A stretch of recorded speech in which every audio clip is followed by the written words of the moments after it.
Okay, let's unpack this. We're diving into a market that is, it's consistently flagged as one of the most exciting opportunities in Africa. We're talking about Ghana. Exactly. High potential, high growth. All the buzzwords are there. But excitement is cheap, right? Numbers are not.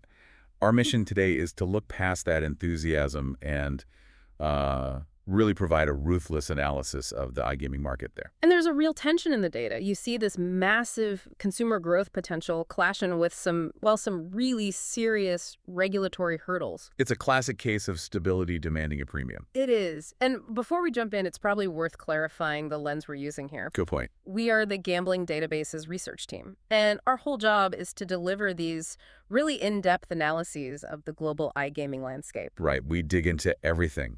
Local regulations, tax, player experience, operator conditions. Our goal is to just provide a clear, data-driven understanding of how the gambling industry actually functions in each market, and maybe more importantly, what makes Ghana unique. And unique is the word for it. It starts with the sheer scale and structure. This isn't some gray market. No, not at all. We're looking at a market that is already fully licensed, fully regulated by the Ghana Gaming Commission. That gives it a level of, political and legal certainty that's pretty rare in the region. And the consumer base is just huge. The population is estimated at, 33.4 million for 2025? 33.4 million. And that existing structure, combined with that large youthful population, is really what's fueling the opportunity here. It is. Our analysis shows the annual iGaming market size is already sitting at $150 million US. And that's not just a guess. The growth isn't speculative. No. The projected compound annual growth rate, the TAGR, between 2025 and 2030 is locked in at a very, very healthy 12.5%. Those are robust figures. They are. They attract global attention. So if the opportunity is that clear, the big question for any operator is always the same. What's the real cost of admission? Because understanding the legal side is key. But what are the unavoidable requirements that make this, as our data shows, a mathematically tight market? It's highly controlled. And look, that's not necessarily a bad thing for longevity. We actually rate the operator E-score at a 7.0 out of 10, which reflects that stability. So online gambling is fully legal, fully regulated. Everything. Sports betting, casinos, lottery, gaming machines, all under the Gaming Act. That legal certainty is a massive strength compared to the risks you see in, neighboring gray markets. But as you said, that stability comes with a very steep admission fee. Our sources point to 3 critical requirements that we've started calling the poison pills. An accurate name. They act as these huge barriers to entry, and critically, they dilute profit and restrict control for any international company right from the start. The first one is the one that really just fundamentally alters the whole business structure, mandatory local ownership. Right. If you're a foreign entity, you must give a minimum 30% stake to a Ghanaian owner. 30%. That's so much more than just losing a chunk of dividends. It's like a forced marriage from day one. It is. You're giving up 30% of board control, strategic decision-making, profits permanently. And the operational impact of that dilution, it's not just a number on a spreadsheet, is it? Oh, far from it. Yeah. This introduces a huge partner risk. Just finding a qualified, reliable, strategically aligned local partner, that's a massive undertaking. And if you get it wrong, you could face corporate governance, nightmares, strategic fights, regulatory headaches. It's a huge challenge you have to solve before you even think about launching. Okay, so it's a forced partnership. The second barrier is purely about capital, and this is where the cash flow gets tight, the minimum capital requirement. This one is painful because the money is basically inert. You have to deposit and lock up $500,000 US in a local bank. Wait, hang on. Yeah. $500,000 just sits there. You can't use it for launch costs. Yeah. For hiring. Yeah. Marketing. No, it is purely a regulatory deposit. You cannot use it for operational expenses. It is locked up dead money, as you put it, just sitting there to prove you're financially stable. So for an international operator trying to expand, tying up $500,000 for years is a massive hidden cost. A substantial one. And then on top of all that, you have the actual licensing costs. Which are also not trivial. Not at all. The initial application fee is $20,000, and the annual renewal is $10,000. And while the timeline is okay, 3 to 6 months, that's only if your paperwork is perfect. So those are the setup hurdles. But what about the ongoing costs? The tax regime here seems like a double whammy. It hits operators incredibly hard. Oh, it's a very operator-unfriendly tax structure. Operators face a 20% gross gaming revenue tax. That's the GGR tax. 20% right off the top. Right off the top. But here's the kicker. After you pay that, you then have to pay a separate 25% corporate tax on whatever profits are left over. Let me just simplify that because it sounds brutal. I am an operator. I make $100. I immediately give 20 to the government for GGR tax. Now I have 80.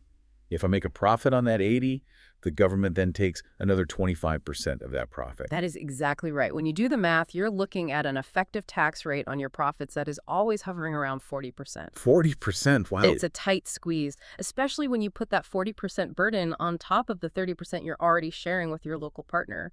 The margin for the international company gets crushed. And it's not just taxes. The compliance side is just as strict. Absolutely.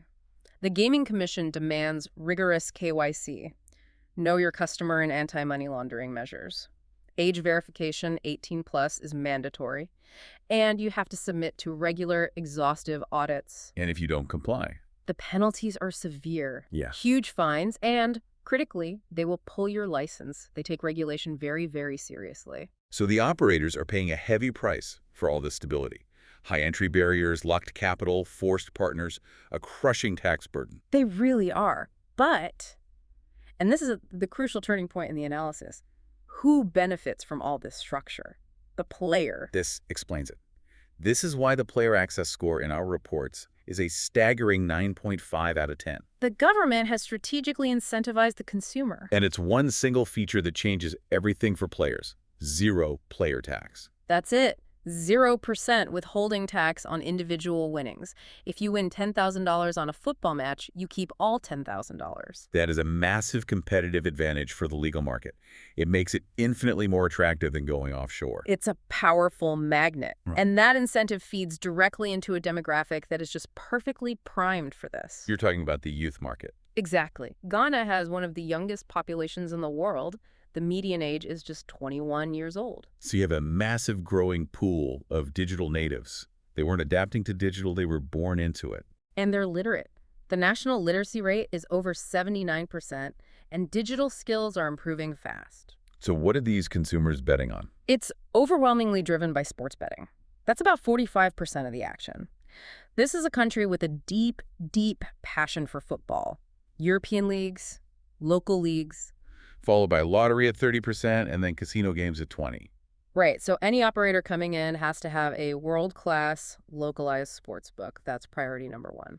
And the government structure actually helps build trust with those players. It does.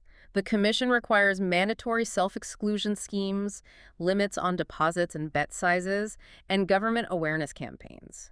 These responsible gambling measures are non-negotiable, and they create a healthier, more sustainable market. Okay, so that's the player side. Let's pivot to the tech, because without the infrastructure, none of this matters. And this is where Ghana really punches above its weight. It is a definitive mobile-first ecosystem. The numbers are staggering. Mobile penetration is 140%.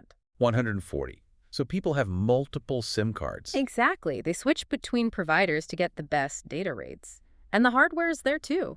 Smartphone penetration is at 52%. That's a huge base for app-based gaming. And the connectivity can support it. Yeah, internet penetration is at 61%, and the average broadband speed is a solid 18 Mbps. Plus, 5G is already being deployed in major cities like Accra and Kumasi. Which leads us to payments. For any operator, this is the most critical piece of tech. If players can't easily deposit and withdraw, You're dead in the water. And in Ghana, you have to master one thing above all else: mobile money. right. Services like MTN Mobile Money, Vodafone Cash. They completely dominate. They bypass traditional banking, they are ubiquitous, they're instant, and they're easy to use even for unbanked people. An operator's biggest technical challenge isn't the app itself, it's integrating seamlessly with those mobile money providers. Okay, so the tech is there. But now we hit one final major hurdle: customer acquisition. Yes. We talked about the high cost of entry, but the cost to acquire a customer is also inflated because of advertising limits. This is a huge challenge. You've just spent hundreds of thousands to set up, but you can't easily build your brand. That's right. TV and radio advertising is restricted to a very narrow window, just between 9 p.m. and midnight. So you can't hit peak viewing hours. Exactly. It forces you to rely on hyper-competitive, expensive digital channels. You have to be incredibly creative and efficient online because traditional mass media is basically off limits for most of the day. Okay, so let's put it all together. The ultimate reality check. Given the 30% dilution, the capital lockup, the 40% tax, the ad rules, can you actually make money here as an international operator? Our assessment shows it's viable, but it is incredibly tight. It requires ruthless efficiency. The average revenue per user, the ARPU, is low. It's about $90 a year. And with only 12 licensed operators, the competition is fierce for a limited pie. You divide that $150 million market by 12 operators.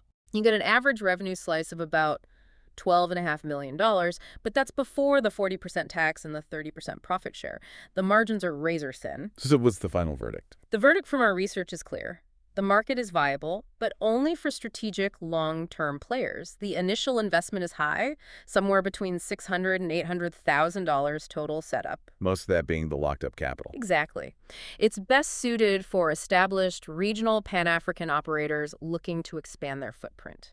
It is definitely not a good single market entry point for a global brand.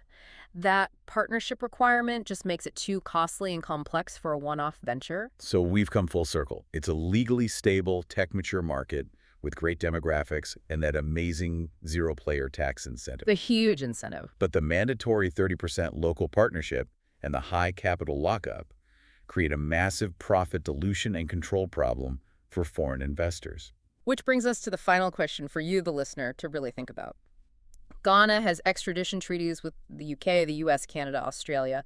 It is explicitly not a financial safe haven. So it's a safe, regulated environment. Extremely. So does that combination of regulatory safety and amazing consumer retention, driven by that 0% player tax, does it outweigh the compulsory high entry cost and the permanent 30% reduction in control? It's a classic trade-off.